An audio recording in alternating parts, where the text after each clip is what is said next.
There's a quote often attributed to the man who led Russia into revolution in 1917. His name, Vladimir Ilyich Lenin. The saying goes, there are decades where nothing happens, and there are weeks where decades happen. This has been one of those weeks. Right now in the Middle East, governments are effectively walking on tightropes, blindfolded over active volcanoes. They're attempting to project control and confidence in the face of unspeakable danger.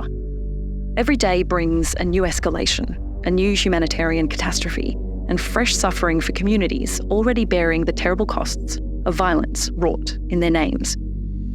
This week alone, we've seen Israel's bombing campaigns strike targets across Lebanon, Syria and Gaza, Iranian missile attacks on Israeli cities and towns, and retaliatory responses from Hezbollah over the targeted killing of its leader, Hassan Nasrallah. Individually, these events are all significant enough to reshape the region. Together, they threaten to unleash something far more destructive. This 1 week has already changed so much, but it comes in a year of firsts. For the past 12 months, our interconnected global village, wired together with technology and increasingly exposed by the erosion of information integrity, has felt the weight and horrors of these long-standing conflicts more acutely than ever before. In this episode, on the 1-year anniversary of the Hamas massacre in Israel on October the 7th, 2023, we look at the past year of conflict in Gaza and beyond, the brutal toll it's taken on the millions of lives caught in the crossfire, and where things are headed. And you're listening to Leave It to the Experts. Before we begin, a warning: this episode contains content that may be distressing for some listeners.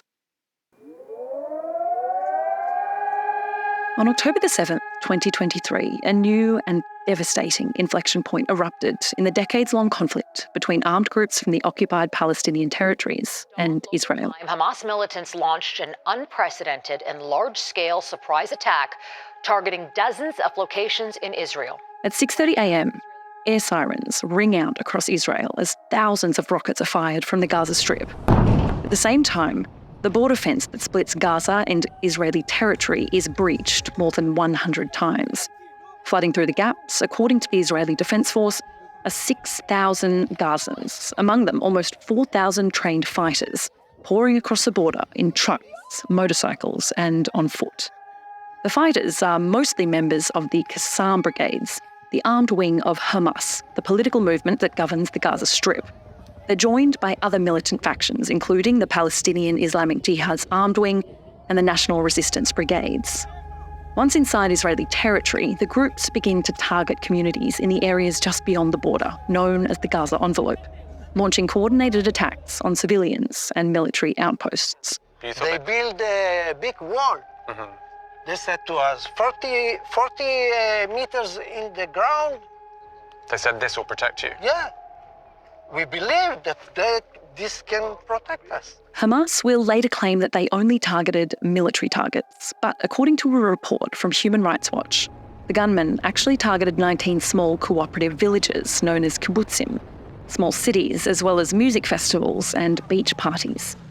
With the assault taking place on a Jewish holiday, security numbers are down, and the attacks continue while awaiting a complete response from the Israeli military. When the shooting stops, 1,195 people are dead. Among those killed are at least 282 women and 36 children. According to French press agency AFP, 815 of the dead were civilians, primarily Israeli, but also including 79 foreign nationals from nations like China, Sri Lanka, Germany and Mexico. At the Supernova Music Festival alone, 364 people are killed. It was animal slaughter. It's like they take all the animals to one place and shoot them all. There are widespread claims of rape and sexual assault, and a UN report on the event finds reasonable grounds to believe that sexual violence occurred during the 7th of October attacks in multiple locations. The Palestinian armed groups take 251 hostages back across the border into Gaza to be hidden and used as leverage as the consequences for this horrific attack unfold. Videos and pictures of the violence are spread across the world in minutes as social media goes into hyperdrive. Disinformation and misinformation about the attacks drive a wedge through an already polarised global discourse, offering little justice or time to properly mourn the victims in the scramble for online cachet and instant reactions. There was no killing of children. It was a lie, and they... So do you deny that 1,400 Israelis were butchered by Hamas? Yes, I do deny that. You deny? You say it's a There's lie? no evidence for this stuff. When Hamas invaded Israel on the 7th of October, what was your initial reaction to that? I don't believe they did the day, Hamas. And I think...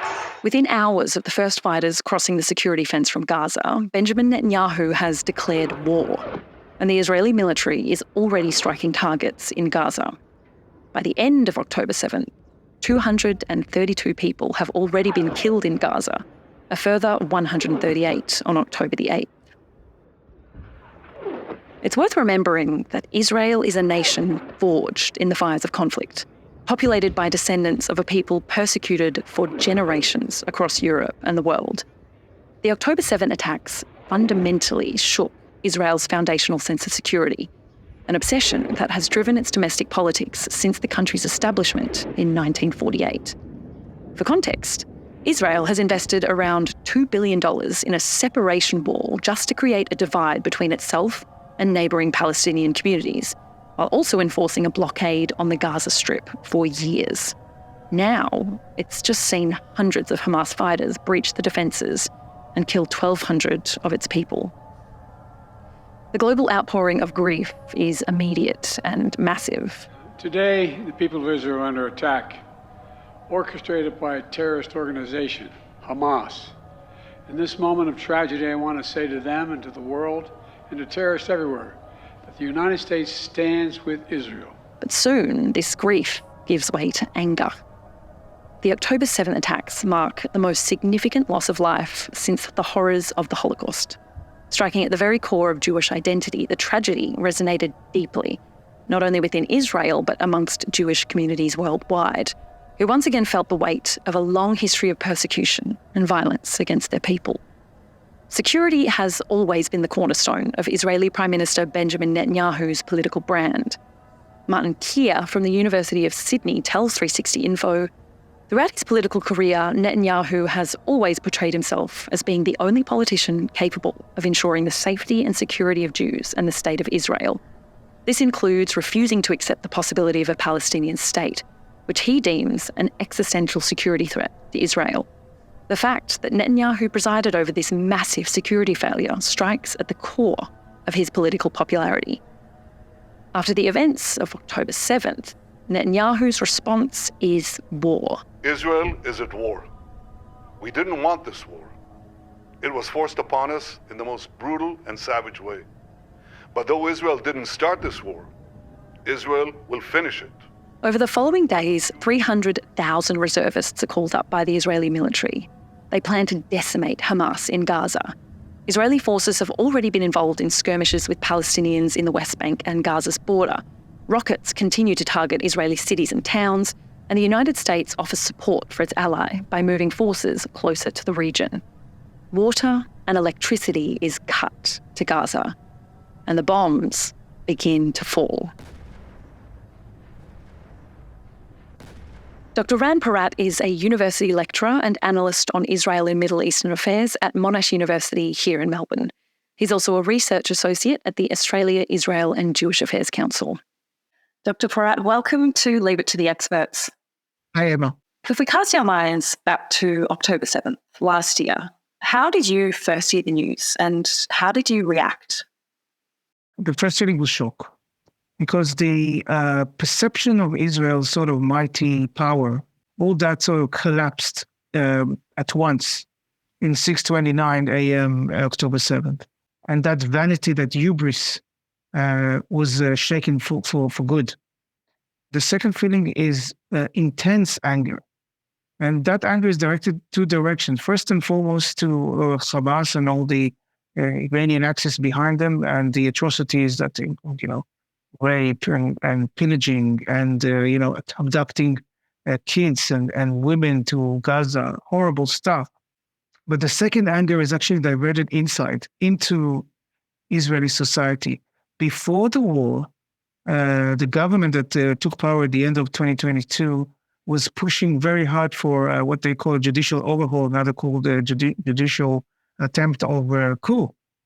And that brought, the bottom line is just weakening the Supreme Court. And that brought a lot of people into the streets, millions protesting. And the population was really divided. There was even talk about, are we heading towards civil war? And the perception among Israeli public was, and in the Jewish diaspora, that Israel is weakening from within. And that perception was also understood among Israel's enemies, and could have been one of the factors that led Hamas attack Israel on that specific date. So it's double anger, it's fear, it's and the third element, which is crucial, is as time went by and the fate of the hostages became less and less clear, especially after the first deal. There was a deal in November, about 100 were released, but 100 left there. And as time goes by, we learned of more and more dying. The basic agreement that was at the sort of the essence of the Jewish people, Kol Israel Aravim Ze Leze, all of Israel guarantee each other's fate, has been broken, has been smashed to smithereens. Israel has always took pride of the fact that they're willing to pay almost every price to release prisoners of war. But here, a year on, and 101 people still in captivity, dead or alive. And then that followed with one more thing, which is an enormous wave of anti-Semitism, of hatred, of vitriol, of very angry and violent demonstrations against Israel, where Israel has been accused of genocide, of Israel's position has been rejected, acknowledgement of the Palestinian, of the right of Palestinians to have a state, is for many Israelis considered a betrayal. You give Hamas a prize. I'd like to come back to the role of domestic politics in this conflict. As you mentioned, just before the war broke out, there was widespread protests in Israel against these proposed judicial reforms. It's now widely believed that Israeli Prime Minister Benjamin Netanyahu will be forced out of office over his perceived security failures over October 7. And we see that politics is playing this huge role in how this conflict moves forward. So could you tell our listeners a little bit more about how the domestic political environment in Israel is continuing to influence their response to Hamas in this conflict? I would say there were at least two big or formidable public figures in Israeli politics that divided the country into two halves. One of them was Yitzhak Rabin, who signed a peace agreement with the PLO in the 90s. Peace process sadly collapsed completely. And the other one is Netanyahu. Netanyahu is the longest serving prime minister in Israel's history, more than the founding father of Israel, David Ben-Gurion. The country, since I would say 2010 or so, is divided into yes to Netanyahu, no to Netanyahu. And on top of that, there's all these stories around him, his relationship with his wife, his son, who is very much of a provocateur, his corruption trial. And in the recent war, at least I would say 7% of the population, according to polls, see him as directly responsible. At the same time, Netanyahu is being proven again and again and again and again. You cannot push him off office.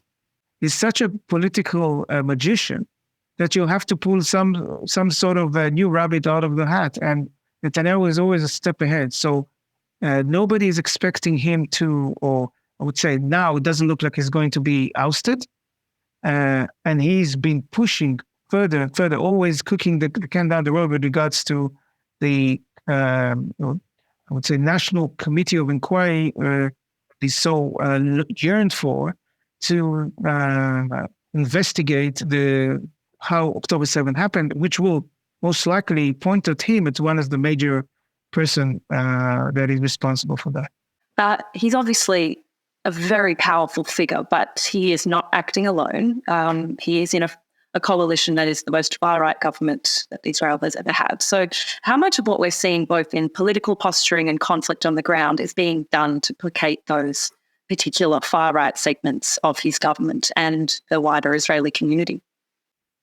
Around Netanyahu, and around the extreme right sort of factions that support him, most notably Finance Minister Bezalel Smotrich and the National Security Minister Itamar Ben-Gvir, there is like what some analysts call the poison machine. Very, very divisive. So the extreme right government is considered by, I would say, at least 50% of the population as directly responsible for the inner divisions and for October 7th. Absolutely so. We're seeing protests on the ground in Israel, both calling for a ceasefire or calling for Netanyahu's resignation, as we discussed previously, and of course the return of the hostages, which has always been the primary goal for much of the Israeli population here. So do you think there's a connection between those growing protests and the events that we've seen in Lebanon over the last 2 weeks? No, that is a common misconception. What is happening in Lebanon is completely an operational window that opened. In a nutshell, I would say that according to some publications, right, the Israeli Mossad, the spy agency, has been working on this very intricate operation of producing pages with secret explosive in them. And what happened is that this operation was being delayed, the actual pressing the button and having those pages explode, until someone told Netanyahu, listen, it's about to be exposed. The Hezbollah people are trying to find out what's happening there. So Netanyahu was forced to press the button. And that started the ball rolling, because after that, the walkie-talkie exploded, and there is a list of other things that happened that will never know. But you don't give time to Hezbollah to recuperate. They have to immediately act. So in a sense, that was forced on Netanyahu. It has nothing to do with the protest. As the war has continued on, the death toll has continued to rise. You know, we had those mass casualties on October the 7th, Israeli soldiers coming home in body bags, and of course, the massive death toll on the side of the Palestinians. Estimates are now at over 40,000, and some experts, like Michael Spaggett, who we spoke to recently, actually believe that number is vastly underreported. So how is the Israeli public reacting to these enormous casualties on both sides? Deep sadness. At the same time, there is understanding that October 7th is a game changer, and Israel is, unlike, let's say, previous wars, this is a war of no choice. You have no choice other to fight. There is a misconception, a misunderstanding in world media about how Israelis are relating to Palestinian deaths. So I've seen all the time that Israelis are not exposed to the tragedy, the deaths in Gaza. Absolutely wrong. They are exposed to that. They have access to that. If they want to, they can see it. They do see it online. They just feel that all this is horrible. It's a tragedy as humans. But they feel that their side, the Israeli side, is completely ignored, that people have forgotten what has happened October 7th, that people have forgotten that Israel is being under attack since 1948 nonstop, and that the other side has no respect whatsoever to even the basic humanity. Point in order is that the UN, for instance, keeps on voting against Israel and not saying almost nothing about Iran's two missile attacks on Israel soil, or about you had to force the UN hand to say something about the fact that women were raped and children were all sorts of things that I don't want to repeat here in order to hear something. So the feeling that Israel is abandoned and is ignored sort of diffuses into the interaction with the relationship or with the feelings that they have towards casualties in Gaza. Yes, there are absolutely people in Israel saying this is horrible price, but who is responsible for that? Hamas. I might push back against that and say there is a perception that that Israel, of course, is not acting alone here. It has a very, very powerful ally in the United States. And I think there is an increasing narrative that the Israeli military has acted in this way in Lebanon because the United States is so concerned with its upcoming election that it won't want to be diverted and it won't sort of pay too much attention to what's happening. Could the same be said for Iran's missile attacks? Is what we're seeing, this escalation in regional conflict, a result of the US being distracted? First of all, yes, the US has had some sort of mitigating sort of limiting effect on the way Israel conducted the war, but it's been very limited. At the same time, the US have provided unbelievable amounts of military aid, financial aid, diplomatic umbrellas. So Israelis cannot, complain much about the Americans, although they do. What happens with the Iranians is a completely different story. The Iranian regime has a different set of calculations. Some of them have to do with honor and the ongoing humiliation by Israel since, even way before the war.